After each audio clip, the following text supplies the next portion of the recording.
hey, once you go on these platforms, you're giving it like some form of haskama of approval. It's like I was doing WhatsApp status the day it came out. I'm confident 99.8% of people had no clue what it was. I want to interview them, and I part of me is like, hey, I think this could be like cathartic for them, and like just talking it out. And like when I started this, I'm like, who's the most famous frum person, Orthodox person? It's Ben Shapiro. If you're creating for the audience, create for what they want. Okay, there are limitations, Welcome to Keep Hustling, where we are going past the why to get to the how. I'm your host, the always hustling Aaron Gordon, aka NY Risk Advisor, aka Mr. Keep Hustling. In this podcast, we will be diving deep into the professional and personal successes of our guests to find out how they hustled through the most difficult times in their life and their development to achieve the success they've gotten to today. So buckle up for what hopes to be an amazing ride. And of course, now and always, keep hustling. Welcome to Keep Hustling with my guest, Yaakov Langer. Yaakov, thank you so much for being here. It is a pleasure to be here. I'm excited. This is going to be great. Let's do it. You're not usually on the other side of the microphone, so that No. on the interview, it actually made me a little nervous. I don't usually have, you're the second person with a podcast who's been on here, so I feel like a little intimidated, but we'll make it happen. I also know with the interviews, the ones that I do, I know how much talking the guest has to do. And it's so much easier, I believe, to be the host of something. So it's definitely more difficult for me to be in the hot seat. But listen, I feel like I deserve it every here and there for putting so many people in the hot seat. It's so true. I had someone who said to me, I wish that there was more of me talking on the podcast. I'm like, no, you don't get it. That's why this works. Right. Because I get to sit here and listen to people talk, and you don't need to listen to me all the time, maybe every once in a while. But really, thank you for being here. Everyone should read your bio, like I say in every episode, and just the evolution of Yaakov Langer is something incredible, and that's something that I believe about Keep Hustling. Obviously, personally, there's a lot, but professionally, I just wonder where that comes from. Your career, and especially your rise in media and evolution there, has to stem from somewhere. So we always try to kind of get back to the hustle, take us back to the upbringing or to the when you started and kind of where you got this bug for inspiring people and educating them and inspiring their hustle personally. Yeah, I have to thank my parents because being the youngest of four boys, and there's a little more of a gap between my brother Yitzi and I. And because of that, I had a lot more freedom when I was younger. So I got away with a lot more. And don't tell Yeshivas Chaim Berlin, we had a TV growing up. And my parents were pretty good about it, but to the point, I would, they went to a wedding, this, that, they're out. I watched a lot of TV, and definitely not proud of it, but it's just something that happened. And it's definitely not my parents' fault. I was definitely mischievous in that area. And it definitely opened me up to just that world of just content and creation. And unfortunately, I didn't see that in the Jewish world. We had some stuff like when Zadie was young, kind of tapes, but nothing comparable. And it's interesting back then, TV, movies, it was even before the internet, but once the internet came out, these were all completely usser. And I understand that standpoint and I respect it. But as life moved on, and I think with the internet, we really just had this hole of okay, we have Torah, we have business, but when it comes to some form of entertainment or even education, we didn't really have it. So I personally love that world of being a creator, and not to get spiritual on you, but I meant that's we're created in the image of Hashem. Hashem is the ultimate creator. So that process of creating, I love, and I used to do it when it came to doing Camp Romu's newsletter or my yeshiva's newsletter. I would make comics in general.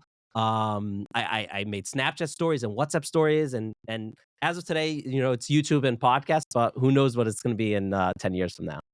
I think, it's interesting you say that. First of all, I don't think, I'm not going to tell you how to feel, but I don't think you should apologize for watching the TV, because the second part of your comment about the outlet is if there was another outlet or another thing to be doing in the entertainment field, then someone can say, I chose the less kosher version. Let's just put it that way. But I think that until that exists, and that's really, it's fascinating to me with the WhatsApp statuses, and even with social media, when you see the from brands that have taken off on social media, it's interesting because that means that their consumers have to be consuming it, and therefore there are from people that are consuming it anyway. So why not scroll and see the content that inspires rather than the things that people shouldn't? So I think that's an amazing evolution. By the way, if anyone from the administration of Chaim Berlin is listening to this and you want to come on the Keep Hustling podcast, we would love to have you.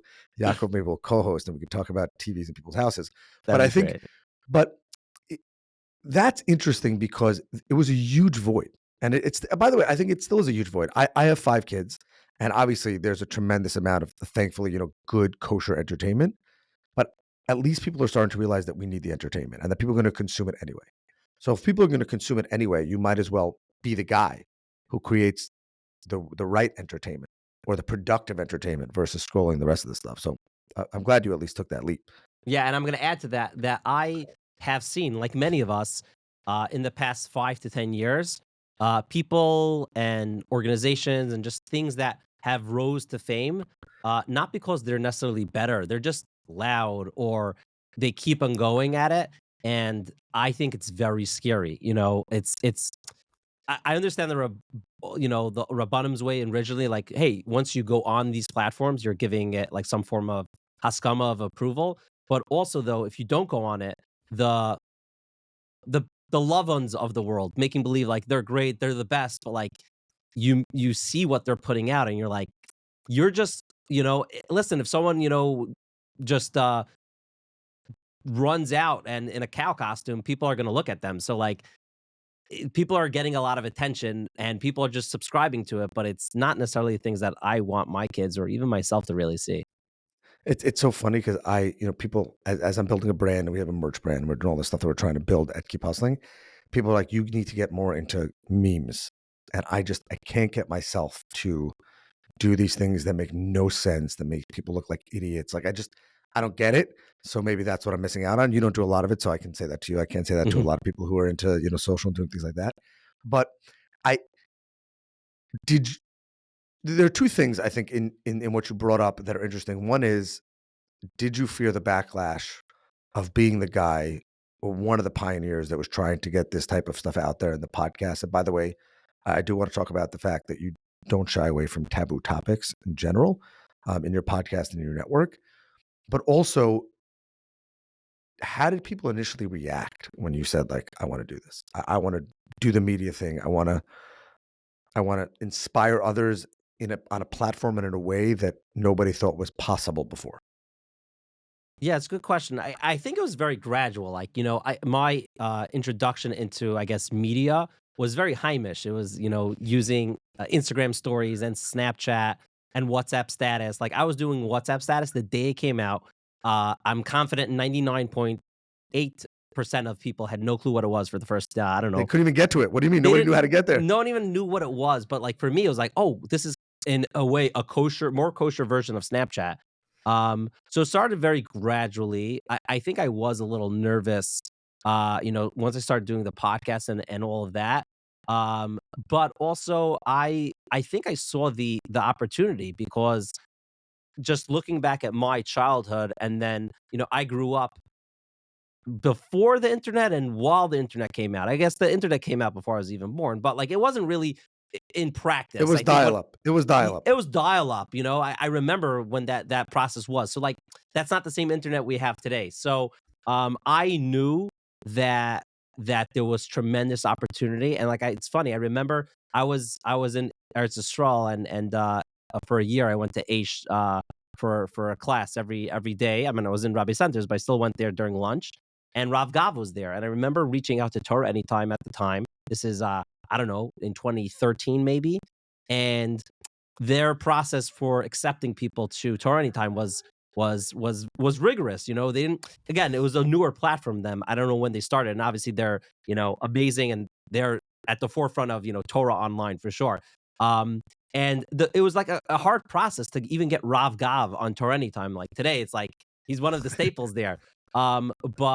But I just saw there that like people were hungry for at least in Torah online. So once you have Torah online, then the rest is like, okay, how do you live a better life? How do you go through your finances as a Jew? How do you deal with mental health as a Jew? How do you, well, we're reading all these amazing, again, love Art Scroll. and Feldheim, and they're all amazing. But like I'm reading about these Gedolim after they die. Like, how about I read about the Gedolim while they're still with us? How about I read about people who are they're not going to write a book about, but you'd love to hear about their life for an hour. It could really help you go closer to Hashem. So there's that, and I've always been extremely proud of the fact that I always turn to Das Torah, not literally every single thing, and I do make mistakes, and I've had, conversations with, my Rosh Yeshiva, Reb Chaim Tzvi Center, and Rev Eitan Feiner, and Rev Mati Newberger, but I do go to them with questions, and there's been, I believe, tremendous, amounts of views that we could have gotten, but hashkafically, they felt it wasn't the right thing, and I'll follow them till, I hope they don't tell me delete the channel, but I would think about it if they did. I hope they don't, but, like, I really follow them. This was not on my list of questions, but I have to ask it now. There's Sure. two that came up, but I'll wait, keep the last one for the end. But have you recorded content that you haven't put out because after the fact they or you have felt that it should be produced? Meaning, I think it's easier to say I'm not going to discuss X topic, right? I'm gonna ask, should we interview someone on whatever topic, and you or Rabbanim or together decide, okay, that's the topic we're not going to discuss. Ye But what about like an amazing interview or piece of content that you think would be great, or the interview takes a little bit of a turn to something that you're not so sure about? Have you ever had something that you've So kept yeah, in the? it's never taken a turn. I and Yoni Schwartz and Yehudis and Sarah, like, a lot of people here do a lot of great research to make sure, like, we get the right kinds of people. So it's never taken a turn where, like, we're talking to them about X and, like, they bring up Y, which is super controversial. We always not always, we typically know what the conversations are gonna be like. There's been I could think of one scenario where someone came on, and then shortly after they did something extremely controversial, and it was a question for Rabbanan, like, do we just never put this out? Do we It was hold already it? aired, or you were holding it. No, it wasn't aired, and it was supposed to Got it. be Because aired. that I think it was aired already, and it's just sitting in the archives. That's a different story. Yeah, yeah, and I believe, yeah, it would have been a different, I guess, psak, but in the end, it was like, just play it by ear, and as time went on, not even for the controversy of it, it just things shifted, and it didn't even make sense to put it out. I've since, invited the person back. I think, they were going through stuff. Um, there there have been also logistical reasons. I think there's maybe, other than that, I think there's maybe 2. One is I'm gonna put it out, it's just there's a lot of, like, Hebrew and English to edit it, so I always just push it off, and then another one, I don't know the full story, but I edited I recorded with someone, and something was up, and I didn't realize at the time because 'cause I'm just I guess, Baruch Hashem, not from that world, and then after they contacted me and they told me that they went through, something really serious, some form of assault, and they said they just weren't themselves, and when they said it, I'm like, they did bring other people along. Like, there were indicators. If I was a therapist, I would have known in 3 seconds, but I'm not. So, they asked me, they just felt so uncomfortable, nothing to do with me. So they asked me to hold off on the interview, so I did, and I love that. but By the typically way, it would be not. great to give it to them and say, "Listen, like this is you in a moment of trauma, and like you should keep this. Not obviously, if it brings back trauma, you don't want to do this, but like, look, you did great." So I think that it's very hard. It's very hard to keep a level head to these kind of things because at a certain point, a lot of people's hustle is about getting the views and getting the sales, and whether it's in the media business, whether it's in the legal field, whether it's in the insurance business, in any of our businesses, we have to think about where the line is. And I Yeah, think that it's I probably much harder for you because it's literally like, how do I get views? How do I get listeners? yeah, So so, for sure, and I think I'm the force at Living L'chaim that's like, how do we go viral? How do we make an impact in that way? And I believe my brother Ellie and Yoni Schwartz, Yoni's our producer, data guy, does so many things behind the scenes. Like, they help, like, hey, the guidelines of, like, what's important to us and why it's important, like, they're there for that. And yeah, it's definitely not always easy. I literally just had something this past week where, um I uh, I don't know if he wants me to say his name, but there's a Rav that I deal with who's very helpful in, getting, certain interviews, specifically with the hostages. of October 7th, and or the family members, and there was I'll say it, I mean, Rachel Goldberg and her husband were in New York I think it was last week, and I reached out and I said, "Hey, I interviewed them once. Sadly, I promised her that I'll interview her and her son, when he gets freed, and, obviously it didn't, we won't have that until Mashiach comes." I took my And kids to the Shiva. wow, wow, Yeah. so powerful. And yeah, and I reached out to him and I said, "Hey, you," and at this point I have some form of relationship, but he's a lot closer, this person. And he said, and they were here, and like I had the opportunity, and I probably could have gotten it. And he's like, "Yaakov, just follow my advice. Like they're not in a place right now. It's like we can't even imagine." And I'm like, "Listen, I I want to interview them, and I part of me is like, hey, I think this could be like cathartic for them, and like just talking it out, and like use your platform for the world. But at the same time, as much as I want the views on that, what's more important? Like I'm doing a show called Inspiration for the Nation, and like playing with people's like mental health. Again, I just want it because I believe in it. But if he's telling me, hey, Yaakov, it's not the right thing to interview them, I'm like, okay, I'm stepping away, and like I'd rather do the right thing, like because. And by the way, they'll probably say yes, and then it's like, oh, you're in. You don't want to be that guy just for. And I think that's amazing because I think that's an important life lesson for anything, not just about views. It's like, how do you know when to turn it off? How do you know when it's family time? How do you know when it's like your brain must like you must have notes on your phone that are like insane. And as it relates to the hustle, I want like, was there an interview that you never thought you would get that you got? Like, was there something that you were like, it was in your note, it was like, "This is my dream guest on Inspiration for a Nation. Or this is my dream for Inspiration for a Nation," I and think then, so. like, it just Yeah, happened? not dream because I really don't care for politics. I think politics is so stupid. Sorry for anyone who likes politics. I understand the value of it. I just personally, it's not my thing. Um, so I knew that like when I started this, I'm like, who's the most famous from person, Orthodox person? It's Ben Shapiro. Again, maybe there's arguments like other kinds of people, so for me, it was when I got that interview. Shout out to he probably doesn't want me to say, but my friend who made it happen. But like, it was. Well, I didn't even say his name, but because I don't think he'll want me to say. But like, yeah, when I got that, I'm like, whoa, this is a crazy level. Again, it's weird because on one end, he's like, pretty sure they referenced him and on Saturday Night Live this past week. I saw a clip. I'm like he's that famous that like the world knows who he is, and a lot of them don't like him, a lot of them do like him. But in the Frum world, also, he's like a regular Frum guy at the end of the day. I mean, he's not regular, but it's a cool mix. So I think he was the person that I'm like, whoa. And then like I've said bigger people than him, Elon Musk. I would love to interview Elon Musk, and people are like, you're crazy. It's never gonna happen. I'm like, maybe, but like, I don't know. This world, these things are possible. You never know. That is keep hustling, actually. What we talk about is defining the hustle and also being okay with redefining the hustle, right? Like, I don't think you'll be broken if Elon Musk never ends up on Inspiration for a Nation, right? I mean, Yeah, true. it would be great. It would be really cool if it happens, but like, that's a real rocket ship of an idea, no pun intended. Hmm. By the way, Ben Shapiro is a dream guest of the Keep Hustling podcast, and my wife is from LA and from the Valley where he used to live, and I used to hang out with him like every Simchas Torah. Wow. He's a great chazan, by the way. Davs to the Omer. He's go-to kedusha is Yerushalayim Shel Zahav. In case you're wondering, I'm just throwing that out there. But he, yeah, I think he's an amazing example of this also, which is everybody has to have a line, and everyone has to realize that their hustle has to begin somewhere, want to get somewhere, but also end somewhere. And I think also, I mean, I imagine being a public figure like you are, that there's certain times when you're just like, I want to do this, I want to do that, or I want to grab this guest, and then kind of have to just reset the hustle. But how do you?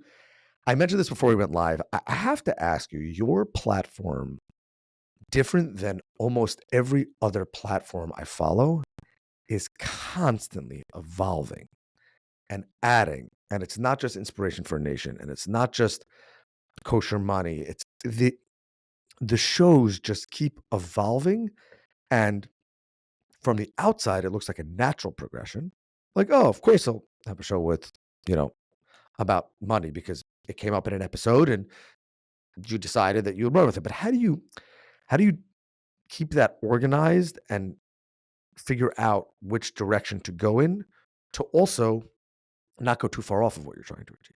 Like not release 100 ideas come your way and you choose to release 90 of them. Like that also probably wouldn't work. Yeah, well, the answer to the latter part, I think it's like a muscle. The more you train it, the more you could handle.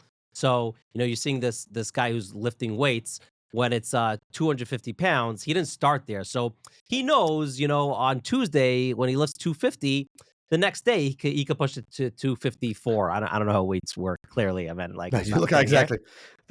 But so, like, I think it's, with time it builds slowly, so it's easier to, like, know what works and what doesn't work. But to answer the first part, I I'm not I wouldn't classify myself as someone who's good at business. I think people are good at different things. But I do think that one of the strongest qualities that I have that is really great for business and really great for creation or content or just dealing with people, maybe psychology, is being desperate to understand the audience. And I think when it comes to business, podcast, whatever it is, like, I have so many people who call me and ask me for advice. Please don't call me. It's getting annoying at this point. But, like, so many people call me and ask me for advice. You can DM us on the podcast, and I will stalk Yaakov. How's that That's funny. for you? Yeah, we On will your send behalf, them we to will have a you. Yaakov stalking service. So basically, they ask me, like, "Oh, how do you start a podcast? How do you do this and that?" And I always tell them, like, "Who are you creating this for?" And it's usually like they're doing it for themselves or they want to build this business. And I'm like, and that's okay. And sometimes that works, but usually it's gonna fade out. It's gonna, because if you're creating for the audience, create for what they want. Okay, there are limitations. Like I said in the beginning, like, some people find anything entertaining. You gotta, have some kind of guide that you're like, oh, these are the principles we're following. But I am so obsessed with following what people like. So this kosher money, was a spinoff of me interviewing these awesome human beings, and it was with Naftali Haaretz, I remember, and obviously he's been baked into kosher money a lot. And then from there, like, we did an episode with Rabbi Babad from Relief, and it's like, wait, there's a whole, like, world of mental health that we didn't go through. And then from there, like, we have podcast therapy with Dr. Zimmerman, which is like My mental neighbor. health, but he's amazing. On, like, just like a personal level. And then it's like, well, we don't have anything for kids, and just trying to keep on following, like, okay, what do you like? What don't you like? And how could, like, what are people talking about by their Shabbos tables? And how could we create information around there to help them focus on what really matters? When you say it, it sounds like much more of a natural progression. So I like that because I think that for people who are listening, who are thinking about how their careers will evolve and how their lives will evolve, I think that a lot of people get caught up in there. There just it has to be from the outset planned. Where what I think you're saying is you literally just started Inspiration for a Nation, and then things just, oh, we should talk about this. Oh, that was a great episode that was well received. And by the way, people sent in 150 questions afterwards. Well, that's a podcast in its own right, and things like that. So I know I'm Yeah. not allowed to ask this, Okay. but I have to just because, if we don't push the envelope, we don't push the envelope here. Keep hustling. Okay. Do you have a favorite episode? Now you said Ben Shapiro was like the nuclear guest, but like the one that, like, if someone were to tell you, I've never listened to an episode of Inspiration for a Nation. I I'll get do it that this way. question. Not your favorite. I get that question all the time. That's right. But now I'm Um, asking it on air. Like, what is your? I don't want to say the one you're most proud of because that's not fair. Because some of the ones when you start something, obviously early on, episodes are different. But like, I don't want to ask straight data like what's the most listened to episode because I'm guessing it's probably is it the Poland Goldberg episode? Is that the number one listened to one, or is it Shapiro?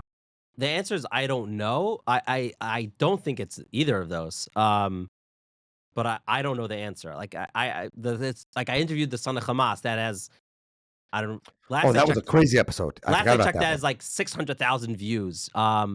So that's probably up there, but I don't know. I don't know the answer to that. Genuinely, like, have no clue.